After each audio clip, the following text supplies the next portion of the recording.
Time to go on a journey into a post-apocalyptic world filled with bikers and dinosaurs. How nice.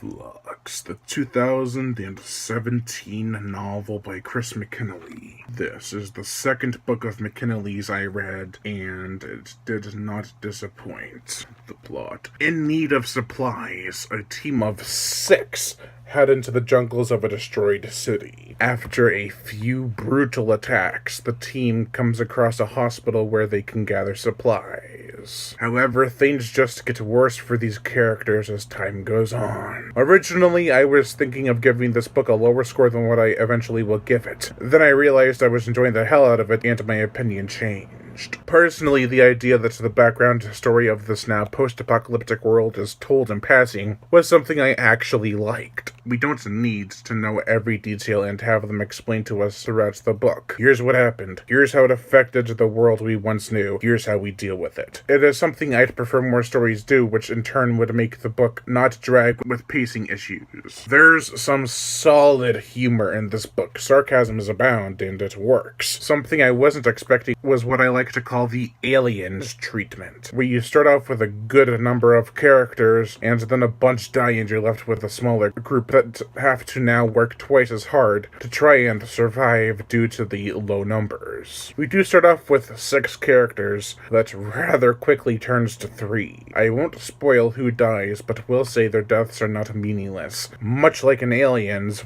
but a bit different. The characters that die are remembered and mentioned several times. Unlike in Aliens, where we got to know them beforehand, here we get to know who they were after they're gone.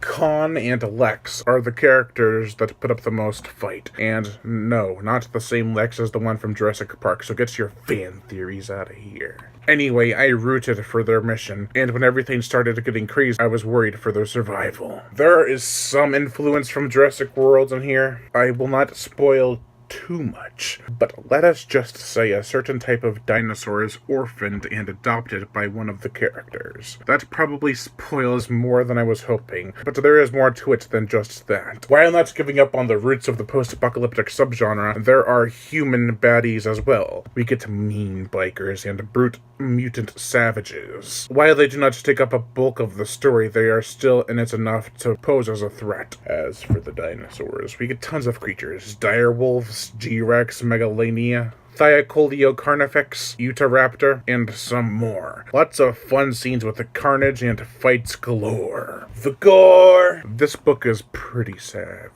We get bloody dinosaur bites, people ripped apart, innards exposed, gory dead bodies, a brutal torture scene, explosively graphic bullet hits, and more. It is not tame, and I love that. The action is also really good. It's fast-paced and exciting. It's a real page-turner, and one of the more exciting books I've read about dinosaurs. There's humor, heart, and tons of action. Con keeps hoping zombies don't show up at some point, but I wouldn't be surprised given how crazy the world has become in this book. At the dawn of the Flux, everything changed. Overall, I give Flux a 4 out of 5.